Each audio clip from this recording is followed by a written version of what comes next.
Hello everyone and welcome to our September webinar. I'm Denise and our presenter today is Olena Stepovic, our sensational solutions architect. I'll get us to the main event right after some very quick housekeeping. Everyone should have a control panel similar to the one I'm showing, and each of you will have connected to the webinar muted by default, but you can type in questions or comments at any time throughout the session.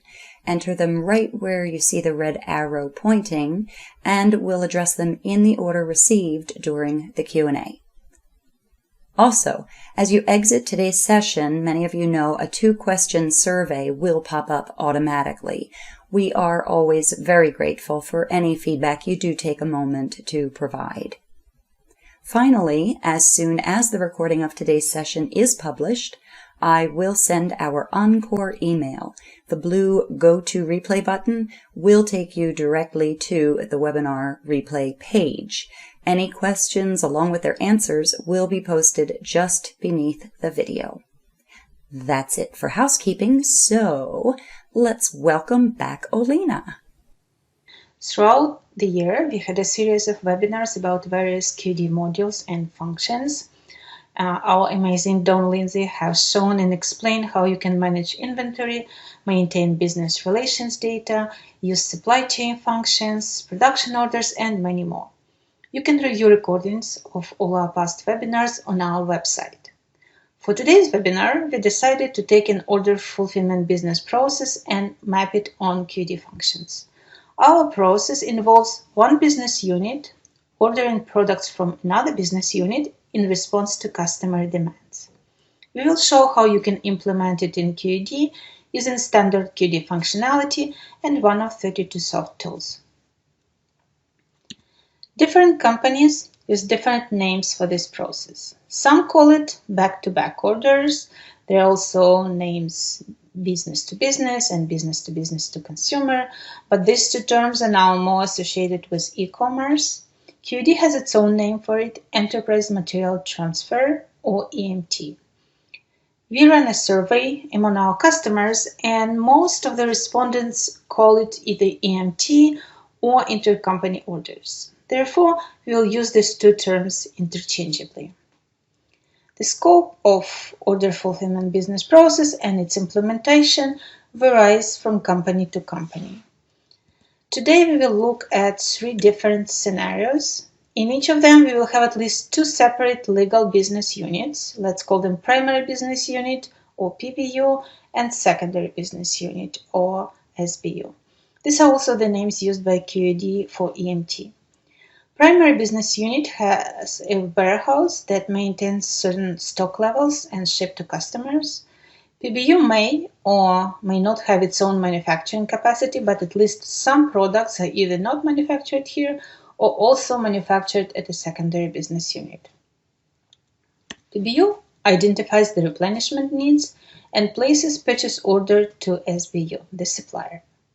Secondary business unit receives the order, creates a sales order on their side, schedules production, and once products are manufactured, ships them to the primary business unit. Once the shipment is received, PO receipt transaction is recorded and inventory balances are updated. However, depending on the distance between 2 business units, delivery and transportation mode, there is usually a period of time when ordered products remain in transit. SBU usually notifies PBU about the shipment, but until products physically arrive at PBU warehouse, they do not usually update PBU inventory. So it's important to know and monitor the status of the purchase orders during this phase. Meanwhile, primary business unit receives orders from its customers.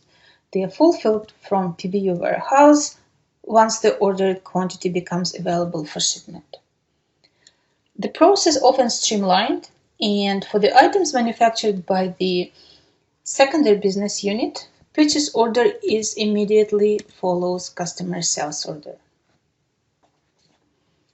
Also, ordered products can be shipped directly to the customer by secondary business unit without being unloaded at the PBU warehouse first.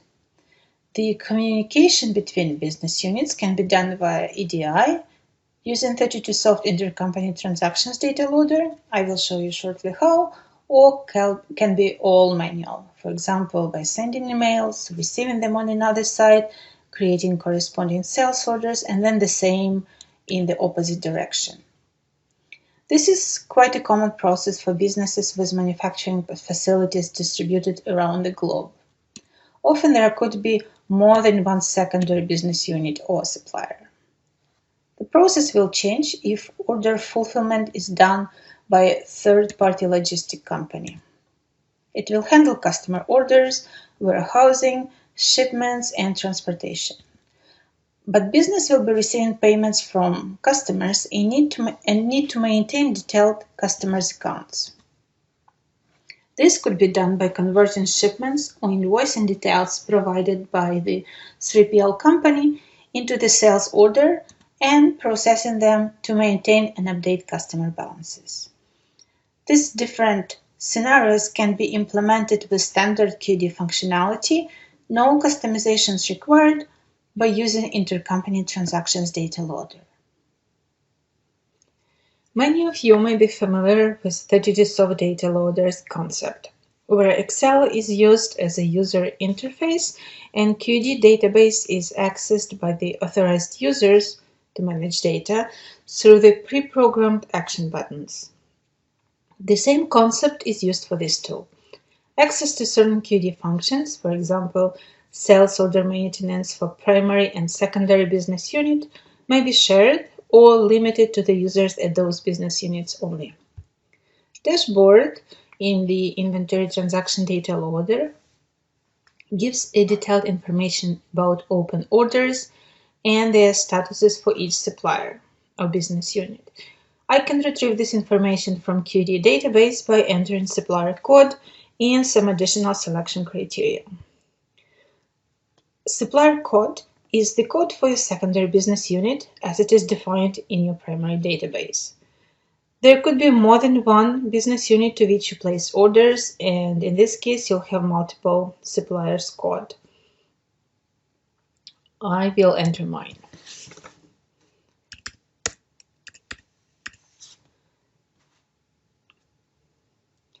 Data Loader will ask for user ID, password, and domain code for each database or domain it needs to connect to. Let me enter.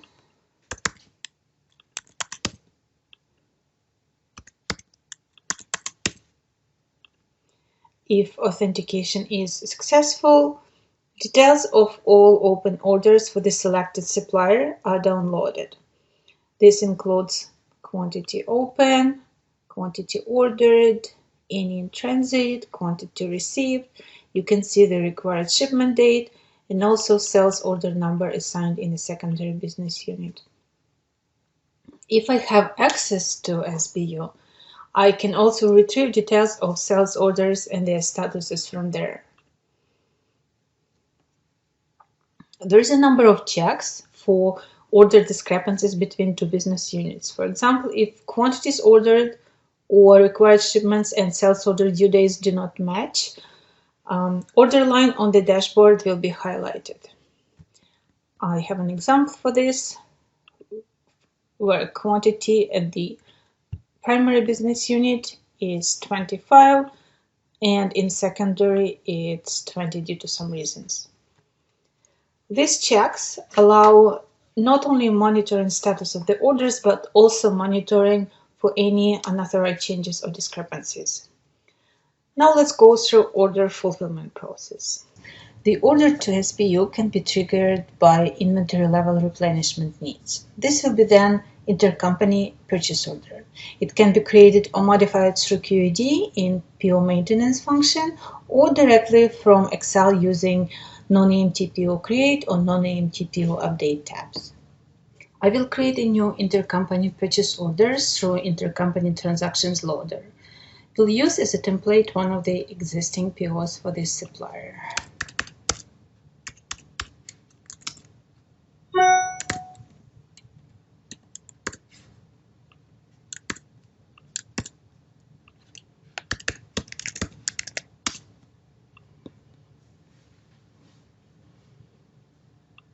This will be my template. I will clear PO number, enter new due date, price, and set flag create update to yes. Now I will click on create purchase order. If there were no errors found during the validation, PO will be created in primary business unit, and PO number assigned by QAD will be returned back to the data loader and displayed in the PO number column. Now if I will go back to the dashboard and refresh it, I can see my new purchase order. It shows as non-exported. This means supplier is not aware of this order yet.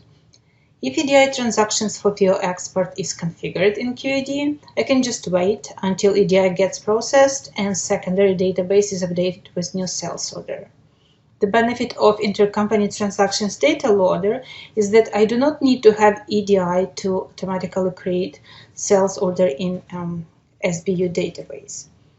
To export newly created PO and transform it into the sales order in supplier's database, I need to set export flag to yes and click on export PO to SBU button. New tab will open up with details of the orders that will be created or updated in a secondary business unit. Here I can add remarks, specify FOB, channel, and click on create update sales order. After I click on create update, data gets validated against secondary business unit database or domain. And if any errors are found, in this case, ship via codes in two databases do not match, those lines with errors will be highlighted. I can fix the errors by entering ship via codes that exist in SBU and repeat the upload. So I will use lookup to pick the correct ship via code and will repeat the upload. If upload is successful, sales order number assigned for my PO at the secondary database will show up in the data loader. Now, if I will go back to the dashboard and refresh it, the order status will get changed to exported, and I can see sales order number assigned to this PO in a secondary business unit. This is how ordering process looks like when it's triggered by the inventory level replenishment needs. We have intercompany PO on the PBU side and intercompany sales order on the SBU side. If order to SBU needs to be generated as a result of customer purchase order and linked to customer, then QAD EMT functionality gets involved. It creates EMT purchase order for EMT sales order and maintains a direct link between the two. EMT sales order can be created or modified through QAD in sales order maintenance function or directly from Excel from this Intercompany Transactions Data Loader using EMT SO tab. I will create one through Intercompany Transactions Loader. Again, to speed up the process, I will use one of the existing orders as a template.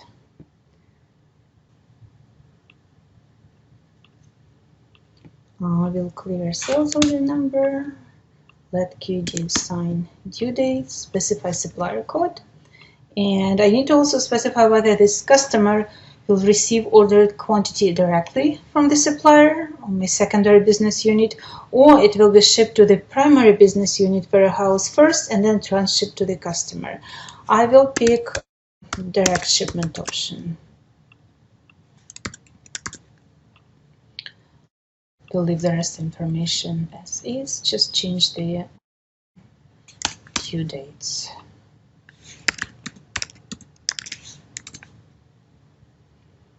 At this point, if I have access to supplier domain or database, I can also check quantity on hand. The supplier database to know how much they have on hand. I can also look into the MRP report to see if there is anything scheduled, and also get inventory report from their database. Now I can click on upload, and if data loader will not find any errors, the sales order will be created in primary business unit. Sales order number will be returned back to the data loader into sales order number column. And since it's an EMT sales order, EMT purchase order will be generated automatically. Now, if I will go to the dashboard and refresh it, I can see PO number assigned to my EMT sales order. When this PO is exported to supplying business unit, there will be also supplier sales order. This link between orders exists until originating sales order is closed. It allows you to track and monitor order status and its stage of completion by customer codes. For this supplier, I have regular intercompany orders for inventory replenishment. They don't have customer sales order attached to them, and EMT purchase orders with customer sales order attached. These two are linked. This was part of the process related to order placement. Orders to supplier or secondary business unit can be sent via established EDI channels or directly from data loader. I have access to a secondary business unit, so I can push data there. However, if I would not be authorized to create sales order in the secondary business unit, the user from their side could pick up new orders and upload them. So they can open this dashboard, set flag export to yes, click on export PO to SBU, go through the same process we just went with intercompany PO. I'll change my shipware.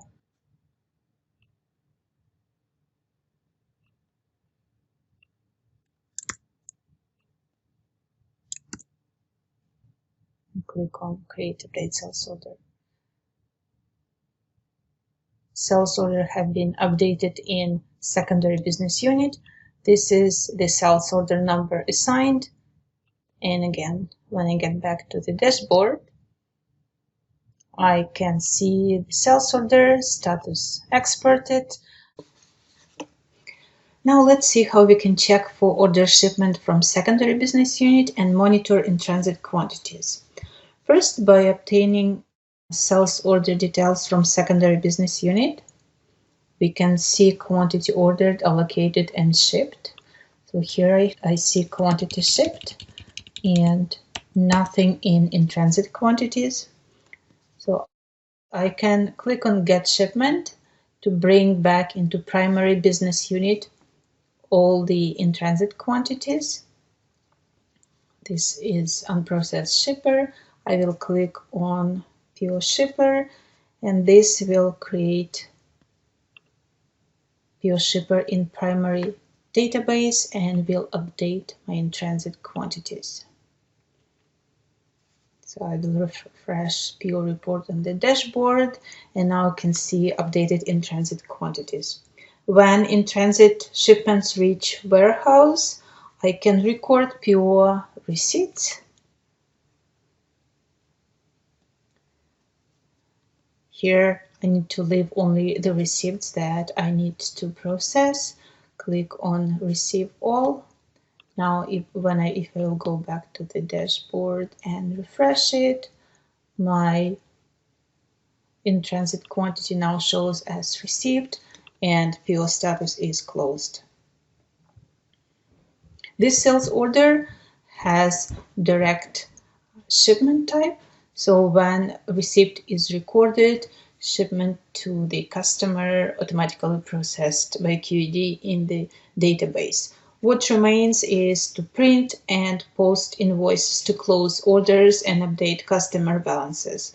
These tasks are usually automated and can be run in a batch mode. Once this sales order is closed, it will disappear from the dashboard. When order fulfillment process is managed by third PL company, the same steps can be used to create account receivable balances and update customer accounts without affecting inventory at a primary or secondary business unit. When 3PM provides services to multiple legal entities of the same companies, the details of 3PL transactions can be imported into primary business unit as EMT sales orders. Open function in the Intercompany Transaction Data Loader can be used in this case to convert 3PL data into the sales order data file, then upload them into QAD primary business unit as EMT sales orders. QAD will automatically generate EMT purchase orders to all the corresponding legal entities, and then with the help of Intercompany Transactions Data Loader, data can be pushed to the corresponding domains or databases, process and update customer and intercompany account balances with just a click of a couple of buttons. This was a very brief overview of how intercompany order fulfillment process can be implemented with Intercompany Workbench Data Loader. Process itself and the tool can be further modified with additional steps and functionality added. We are asked frequently, and yes, we train, if your needs are related to ERP, MRP, QAD, process improvement. We can assist, whether it's individual or group, and of course for any level of proficiency. So feel free to reach out at any time if you have the need. Upcoming events, as you likely know, the user groups are holding in-person fall conferences. 32Soft will be at both the Midwest and West Coast events, and Don Lindsay will be presenting at each. Typically one of, if not the most popular presenter. You won't want to miss Don's sessions if you are attending. And of course, we hope you'll stop by our booths to say hello as well. As far as webinars, next month we have fast, accurate, and easy production planning, and that is followed by balancing inventory and customer need with DRP in November. We hope you are able to join us. Our goal always is to help your organization optimize operations. And as Olena mentioned, and we know there's always a way to improve, enhance, simplify, and save on costs and resources. To start, define your goal and remember, be clear about your goal, but be flexible about the process of achieving it. That is all I think we have for today, Olena. Did we cover everything? Yeah, I just want to add, I mentioned, I didn't go into the details of the EMT functionality in QAD. There are quite a bit, but our amazing Don did a webinar maybe a couple of months back, and there is a recording of that webinar where he explains what CMT in QAD is, how it's set up. You can find all those details about specific QAD functions on our website in Don's webinar recording. Yes, and that will probably be accessible from this replay. On most of our pages we have related information, so you should be able to access it directly from this webinar's replay. Okay, if that is it, and I think it is, as always, we want to thank you very much for taking the time to join us today. And from all of us at 32Soft, have a super day, everybody. Take care. Thanks. Thanks, Olena. Bye-bye.